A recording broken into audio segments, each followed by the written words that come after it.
Radio Norfolk, Sophie Little here for your daytime show. Now, if you were listening to Chris Gorham at breakfast this morning, you'll know already it's Houseplant Appreciation Day. And with Norfolk being a particularly green-fingered county, we're blessed with plenty of plant and garden centres. I spend a lot of my time at the weekends in them. And one of the newest businesses is called Succulents by Samuel. Sam Bayfield, who's a student from Fakenham, is behind the business and joins me now. Hi, Sam. Good morning. Hi, Sophie. Thank you for joining us. First up, did you know it is Houseplant Appreciation Day? I didn't actually. I'll hold my hands up and say I didn't. Well, happy Houseplant Day. Anyway, I'm not sure that I did Day, either. Yeah. How exciting. It's a bit of a booming industry, isn't it? Lots of Instagram pages dedicated to houseplants. I know I follow lots of them. Why do you think houseplants and succulents in particular are so popular? I think they're really taking off at the moment, especially just because a lot of them are quite easy to care for and they really don't require much attention to be looked after. So I think they're popular with young people who don't always have a lot of time to look after regular plants and flowers. And I guess possibly don't have outdoor space as well. Houseplants are great for sort of having that if you don't have a garden or a patio or a balcony. Yes, definitely. Tell us a bit about your business, Succulents by Samuel. So I started the business towards the end of the first lockdown. Just initially, I had my own terrarium and I just started making a few for friends and family.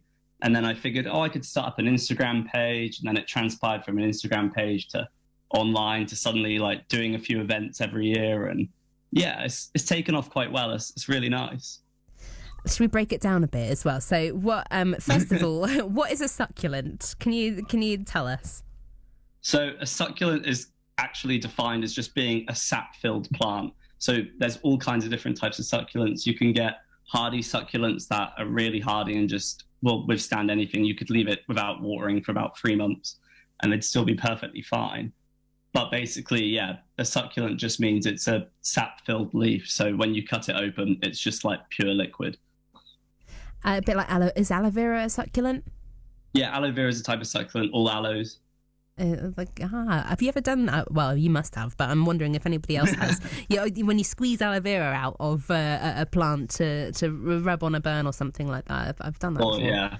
Yeah. So obviously we're not going to be cutting open any of your plants because these are to appreciate their beauty. You mentioned terrariums as well, which a lot of people will know from decades gone, but they're having a big moment again, aren't they? And for people that don't know what they are, can you explain? Yeah, they're basically having a massive resurgence. So essentially, you can get closed or open terrariums. Closed terrariums basically form their own little ecosystems. You don't need to water them; they'll just water themselves, essentially replicating the rain cycle. And then open terrariums that open, you water them every 3 or 4 weeks. But basically, they're a little environment with little plants that you can try and mimic landscapes. If you like the desert, you could mimic the desert and try and have the desert basically in your living room in a little glass bowl. Or you can do anything with them, jungles, or you can theme them around certain landscapes or whatnot, however you really like, really. I've actually really intended to make one myself, but never got round to it. I bought a demi-john, the old sort of jars to have a go at doing it, but I haven't yet. So I might ask you for some tips on that in a minute. Before that, though, let's talk about the business side of things. So not only did you launch your business during the first lockdown, you're also juggling your studies as a student. You must be busy. Yeah, it's quite busy. I'm currently in my 3rd year, so I'm now in the middle of doing my dissertation. So, yeah, busy with everything, but it's the best way to be, really. And tell me what encouraged you to launch your business in the first place. I think I just thought, well, I'm enjoying doing this, and I kept thinking I should really try and look for some way to make money whilst I'm at uni, but I didn't want to I've worked in shops before and I figured I don't really wish to work in any supermarkets whilst I'm here. That'll take up way too much of my time when I need to be studying. And then I figured, I could just do something like this because I quite enjoy it. I'm already doing it. So I kind of put 2 and 2 together and was like, well, we'll see how this goes.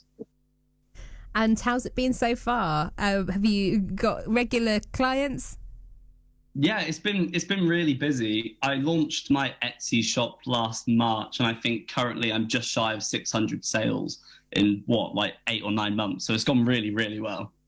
So when it comes to succulents and terrariums, how difficult are they to care for? I know that you sort of mentioned at the beginning that you think they might be having a resurgence because they're easy to care for, but I have definitely killed a few in my time. And are there things that people I know it's awful, but I wonder, are there things that people get wrong or that are really simple to fix? I think the most common way people kill them is just through overwatering. If you really should set some kind of reminder on your phone or something to go off once a month to water your plants. But I think a lot of people, they'll water them 1 week and then you think the next week, oh, it feels like a long time ago since I watered my plants. I'll water them again. And the next thing you know, you've got root rot and the whole plant's falling apart and you can't do anything about it because it's too far gone. That's what I've done. That's exactly what I've done then. So too much water. Yeah, definitely.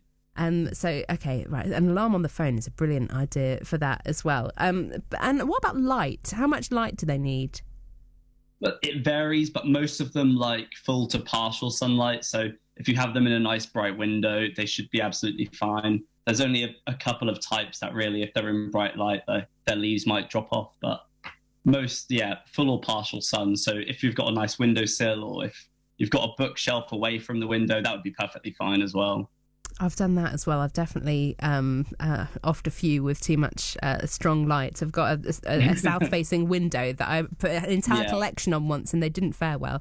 But I'm very encouraged by this, and really excited that your business is going well for you, and quite in awe that you're managing to do a dissertation along the side of it as well.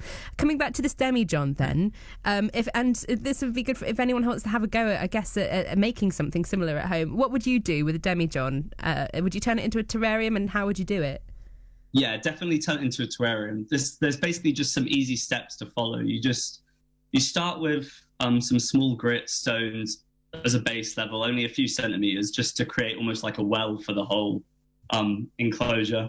Then this is optional, you don't have to do it, but if you can get your hands on some charcoal, just ground it up a bit, then put a really thin layer on above the stone, Then you put your horticultural soil. You can buy either succulent soil from a garden centre or just get regular compost and mix it about 50% with perlite or small grit stones. And that essentially draws a lot of the moisture out of the soil when you water it so the plants don't become too wet and soggy and rot. And then once you've got that level, you can literally put your plants wherever you'd like and decorate it to how you please. It's not too hard.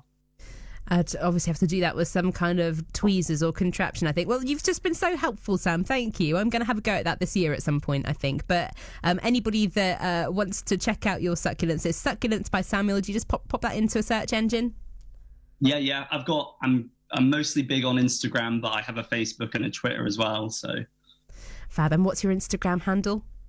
The Instagram handle is @Succulents by Samuel. How inventive. I love it. It's very easy to find you then. Sam Bayfield, thank you so much for joining us from Succulents by Samuel. Thank you. Great to talk to you. Thank you for the tips as well. And again, happy Houseplant Appreciation Day to you.